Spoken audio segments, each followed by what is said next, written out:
Ready na talaga si Dave Ildefonso mag-PBA. Ayon mismo sa article ng Spin.ph, gusto niya talagang maglaro sa liga. Hindi lang talaga naging maganda yung negotiation niya with Northport kaya hindi natuloy. Tapos ngayon, yung trade na sana magpapadala ng rights niya sa Converge, na-reject pa. Titan Ultra naman talaga yung may gusto nun eh. Kasi hindi nila mapakinabangan si Dave. Minamaximize lang nila yung asset. Pero kung totoo said, Converge kasi yung may chance talaga na makapag-sign sa kanya. Kaya doon din dinadala ng Titan Ultra. Sayang lang at rejected. Sana nga nag-appeal na yung Converge. Playoffs na rin naman na yung MPBL. So pwede nang makausap yung Abra tungkol sa team option niya. Madali na lang sana yon once makuha ng Converge yung rights niya eh. Kasi para kay Dave, PBA talaga yung end goal. Kaya sana PBA, let Converge build their core. Para rin naman to sa ikakabuti ng liga eh.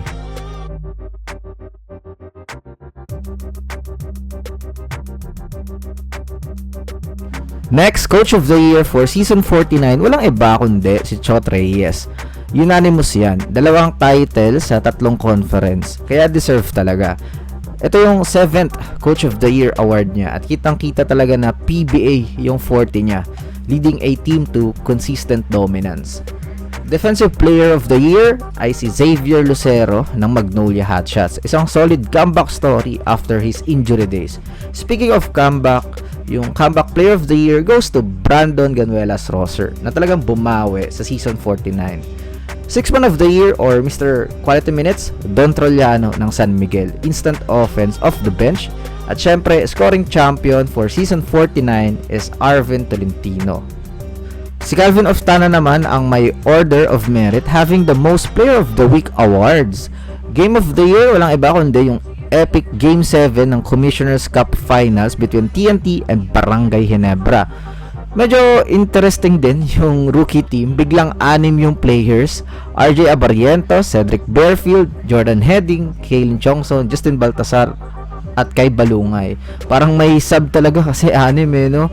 Medyo weird lang. Sana di na lang sinama siguro yung isa dyan para hindi maging weird tingnan yung award. Kasi alam natin, 5 lang talaga ang mythical team. So kung valuable yan, so okay lang na 6. At syempre, inaantay pa rin ng Rain or Shine fans ang debut ni Stanley Pringle. Hindi siya nakapaglaro last night kontra Meralco dahil sa sprained meniscus, pati si Santillan out din dahil sa MCL injury. Pero ang good news, inaasahan ni Coach Yengyao na parehong makakabalik sina Pringle at Santillan sa October 19 kontra San Miguel Beermen.